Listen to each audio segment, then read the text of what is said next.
From trading to ruling, Vasco da Gama.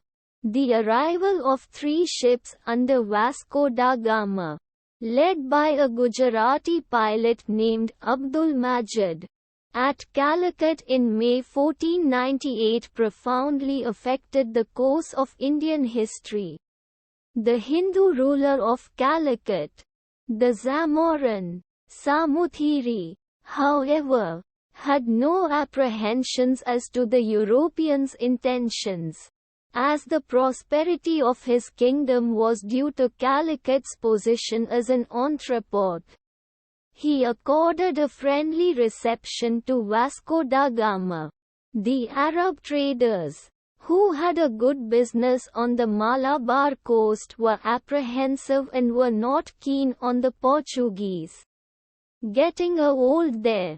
For centuries, the trading system in the Indian Ocean had had numerous participants: Indians, Arabs, Africans from the East Coast, Chinese, Javanese, among others. But these participants had acted according to some tacit rules of conduct, and none had sought overwhelming dominance, though all were in it for profit. The Portuguese changed that they wanted to monopolize the hugely profitable Eastern trade by excluding competitors, especially the Arabs. Vasco da Gama stayed in India for 3 months.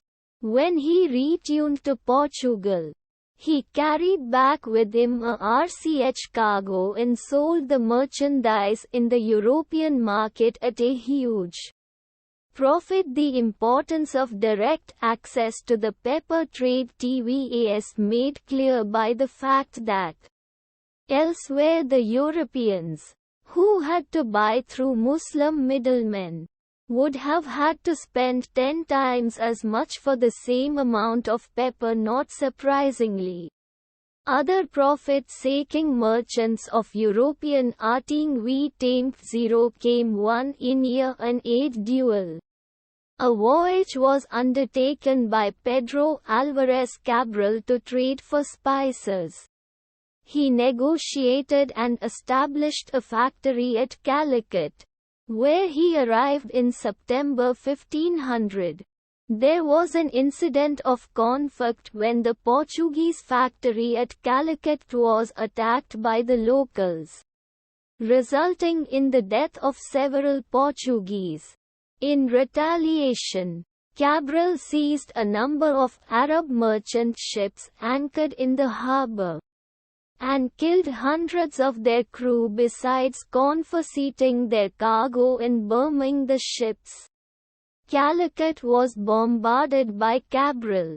Later, Cabral succeeded in making advantageous treaties with the local rulers of Kochi and Kannanur. Vasco da Gama once again came to India in 1501. The Zamorin declined to exclude the Arab merchants in favor of the Portuguese when Vasco da Gama combined commercial greed with ferocious hostility and wreaked vengeance on Arab shipping wherever he could. His rupture with the Zamorin thus became total and complete. Vasco da Gama set up a trading factory at Kannanur. Gradually, Calicut, Kannanur, and Kochi became the important trade centers of the Portuguese. Gradually, under the pretext of protecting the factories and their trading activities, the Portuguese got permission to fortify these centers. Please like, share, subscribe, and thank you for watching.